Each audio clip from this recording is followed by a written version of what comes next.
All right, Evergreen crew, let's talk. We're going to do a really important walkthrough today covering the mandatory safe work practices for concrete hand sign.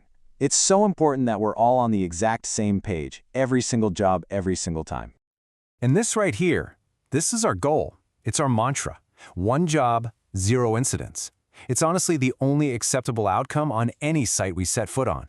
This whole explainer is designed to make sure that's not just a goal, but our reality. Day in, day out. No exceptions. So first things first, we're talking gear up and plan.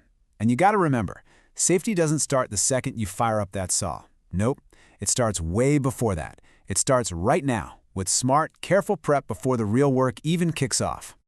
Okay, this slide is huge because it breaks down our roles, and everybody needs to own their part. For our supervisors and foremen, it's on you to make sure your crew is competent, to instruct them on every possible hazard, and to guarantee the right equipment is on site. Now for our workers, your responsibility is to never ever work until you are trained. You've got to identify hazards, inspect all your gear, tools, equipment, PPE, and, this is critical, report any damage you find immediately.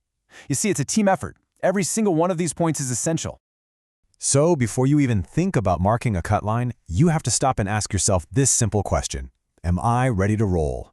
Do I have everything I need to get this job started safely? Let's find out.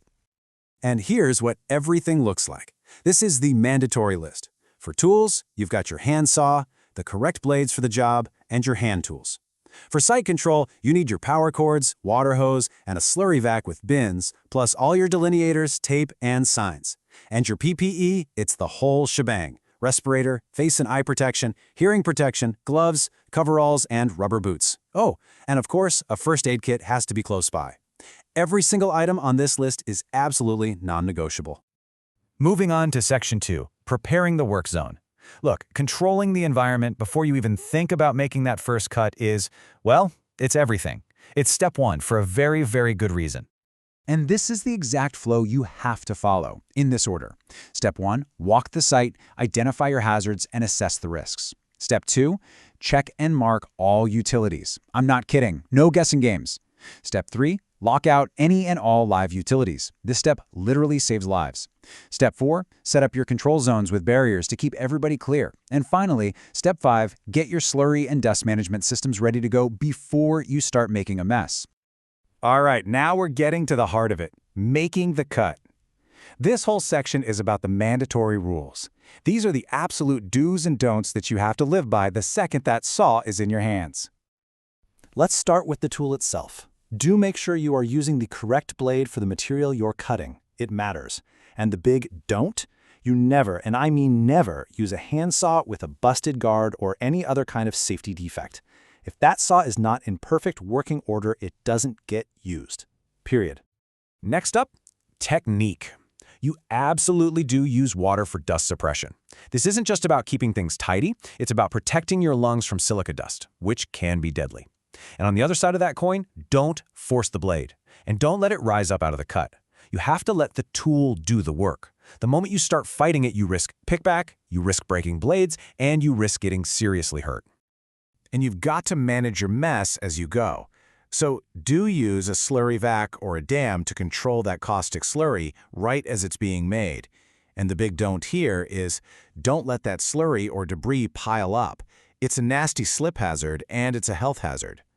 Cleanup needs to be an ongoing process, not an afterthought. Okay, the cut is done, the saw is off, but guess what? You're not finished. Let's talk cleanup and report, because your safety duties don't end until that site is totally clear and secure. This one's all about taking care of your body. Do stretch and take little micro breaks. It makes a huge difference in avoiding muscle strains and those repetitive stress injuries that can build up over time. And this next one is a massive don't.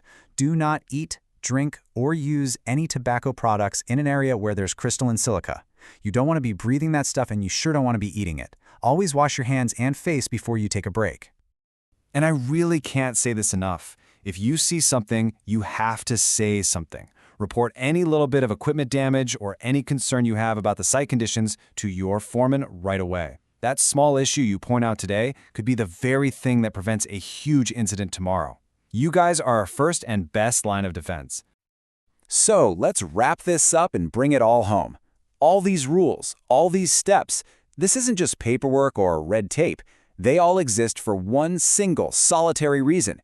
Your safety is the priority. Full stop. I want this quote burned into your memory. The job isn't done until it's done safely. That's not just some feel-good slogan. Safety isn't an extra task you tack on at the end. It is the fundamental measure of a successful job. It's how we define done here at Evergreen. So I'm going to leave you with this question, and I want you to really think about it. What is the one check, the one habit, that one rule you will personally commit to every single time you pick up that saw? Because your answer to that question, that's what keeps you safe, and it's what keeps everyone around you safe. Thanks for your attention, everyone. Now let's get to work the right way.